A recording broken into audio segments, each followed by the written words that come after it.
Sir మీ రాజశేఖర రెడ్డి గారి హామీలో కూడా మీరు ప్రతిపక్షంలో ఉన్నారండి. ఇప్పుడు జగన్మోహన్ రెడ్డి గారి ప్రతిపక్షంలో మీరున్నారు. మీరు కంపారిజన్ సారూప్యత ఎలా ఉంది? పరిపాలన సామర్థ్యత సారూప్యత ఎలా ఉంది? మీరు ఒకసారి చూస్తే నాకు ముందు జనరేషన్ కూడా పనిచేశాను. చెన్నారెడ్డి దగ్గర నుంచి నేను పనిచేశాను, లేదా అపోజిషన్ పనిచేశాను, గవర్నమెంట్లో కూడా ఉన్నాను. కానీ ఈరోజు చూస్తే ఇంత ఐ హ్యాండెడ్ కానీ ఎగోయిస్టిక్ కానీ చాలా దారుణంగా ప్రవర్తించిన ముఖ్యమంత్రి నేను ఎప్పుడు చూడలే. ఏ ముఖ్యమంత్రి అయినా ఒక స్పోర్టివ్గా ఒక పద్ధతి ప్రకారం పనిచేస్తారు, పదవిలోకి వచ్చిన తర్వాత కొంచెం ఉందాతనం మెయింటైన్ చేస్తారు, ఒక పద్ధతి ఉంటుంది. ఇతను అన్నిటికీ దిగజారిపోయాడు.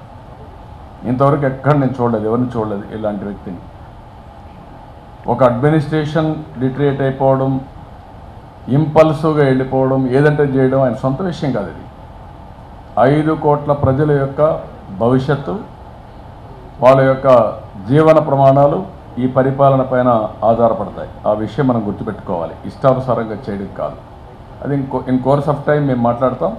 ప్రస్తుతం రిఫ్లెక్షన్ దానికి ఈ వారం రోజులు 10 రోజులు జరిగిన 11వ రోజు 20కి ఈ అసెంబ్లీ దానికి ఒక రిఫ్లెక్షన్ మాత్రమే.